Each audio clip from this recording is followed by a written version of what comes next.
One of my favorite cards to make is any card where I am celebrating something good, something happy, and an anniversary definitely qualifies for that. So today we're gonna have a little bit of stamping fun and some button play as well as we create this anniversary card. So the first thing is we're gonna want to create our heart shape to work with. Now you can, if you have a die cut of a heart or an electronic cutting machine, that's great. Me, I am going to use this Tim Holtz heart diffuser plate that's meant as use with embossing, but I tend to use it a lot as a perfect size stencil to create my heart.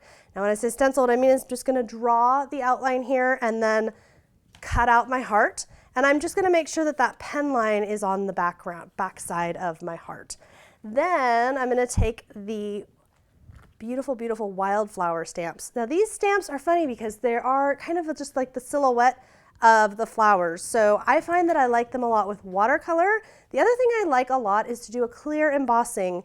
So we're gonna use some embossing ink here. And what this is gonna do, this is gonna add some texture and detail, but it's gonna be very, very subtle, and I just absolutely love it. And then we're going to stamp onto our heart. And we're gonna do several flowers, and we're not gonna worry about adding the powder or anything like that. We're just gonna pick a couple flowers, and you don't need to stamp and ink all the way down because you're only gonna use part of that. Then place it 2, 3, maybe 4 at the most. It's gonna depend on the size of your heart and the size of the flower stamps that you pick. So once you have stamped all 3, I'm going to close up our ink and get out the powder, and I'm going to do this over a piece of cardstock here.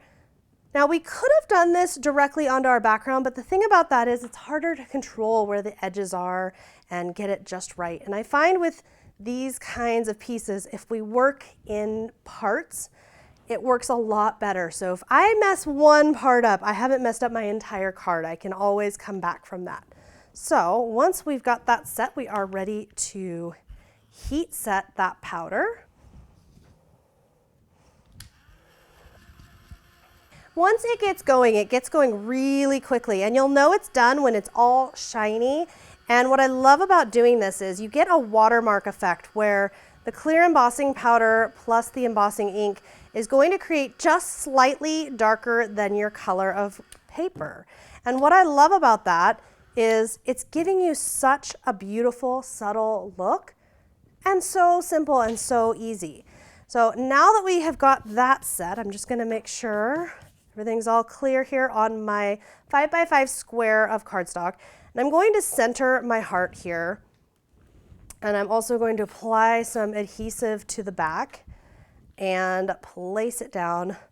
So we're gonna apply 2 different mediums here. First, we're gonna do stickles. And I've got my gold stickles. We're gonna go along the edge. You're not gonna worry about if it's just perfect or just so, because you are gonna smudge that stickles just a little bit. Because what we're gonna do is line this with buttons, but by doing the stickles first, I find it easier when we have a lot of buttons and things that we're working with. I find it easier if the stickles is down first, then I don't have to worry about trying to get in there after the embellishments have been added. Then we're gonna come in with glossy accents, and the glossy accents we're going to do on the outside of the stickles, like so. And you don't need a thick line. You can always add more if you need. You just want a solid line all the way around. And that's going to be our adhesive base for our buttons. Now with these 2 in place, now we are ready to have fun. We're going to start with some of the bigger elements. If you have some of the buttons are maybe too large, I'm working with my French quarter kit here. Some of them may be a little bit too big, so we're gonna wanna look for maybe medium and smaller size buttons. You can add purples, greens, whatever color from here you like. And of course, depending on the color palette that you are working with, you may wanna work with different colors.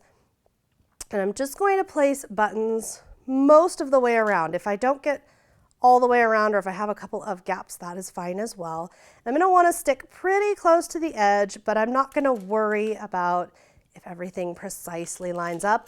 I'm also not gonna worry about if the colors are just right, or if things are looking like they're perfectly balanced. We're not gonna worry about that because we're gonna add a whole bunch of different things here. So by the time we are done, nobody's really gonna notice if you have oh, I don't know, 2 purple buttons in a row or 2 of the same kind in a row, it's really not going to be noticeable. You can just keep adding things as you like. So once we get all the way around here with buttons, we're almost there. We're going to come back in with some half pearls and some seed beads. Half pearls and seed beads are a lot of fun for this kind of a project because they add so much fun little detail and they fit in so easily to just about everything. Now, as I get to this end here and I'm ready to add those, if I have a couple of spots where it's not quite big enough for a button, that's where we start in with our little friends, the pearls. So I've got a spot right here. So don't worry about it if you're concerned that there's going to be a spot or a gap. Don't worry about it. You'll be able to work it in. And now I'll also come in here with a few little beads, and I'm going to sprinkle a few beads in the middle and then just push them with my finger towards the gaps that I see that have some stickles. And if I would also like to add any sequins at this time, this would be a perfect time for it.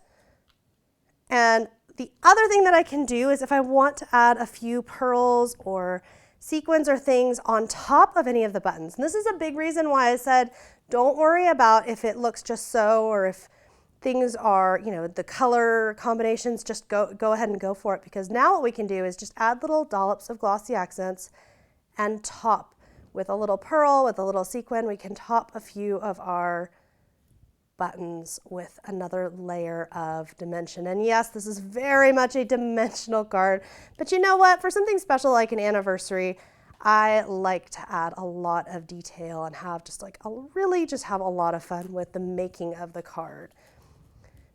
Once we are happy with all of our embellishments and details, and I know I could sit here and just keep playing with it because it's just so much fun. Once we are happy with all of that, if you wanted, you could add a little more stickles. If there's an area where you don't see any, or you wish there was maybe a little dollop, a little squirt here or there, you could certainly add a little bit more. If you don't like something that you added, or if it goes a little awry, just use your finger to kind of scoot it out of the way. Stickles is pretty forgiving.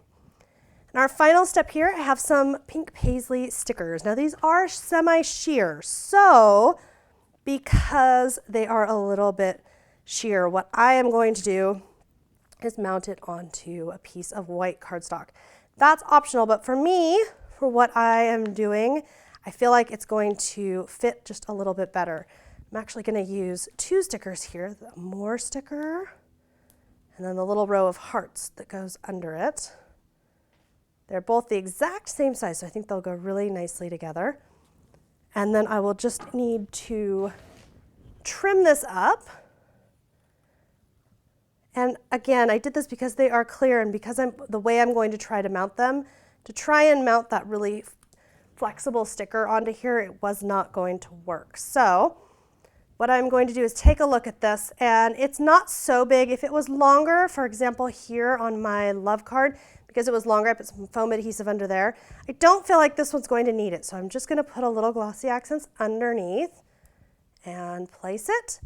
And then our final touch, I have these beautiful hearts from Prima that are all funky aged metal, and they're so pretty, and silver, and so much fun. I could really just play with lots and lots of these, but I feel like for our anniversary card, just one of these metal hearts will be just perfect to reinforce not only our theme of love here, but also just be the perfect touch to add. I will not lift this up just yet because that is very, very wet. We definitely want to let that dry. So I will show you this one more time. I hope you've inspired. Maybe it's a heart, maybe it's a star or other shape, but I hope you've inspired you to get some buttons and also try some watermark stamping as well.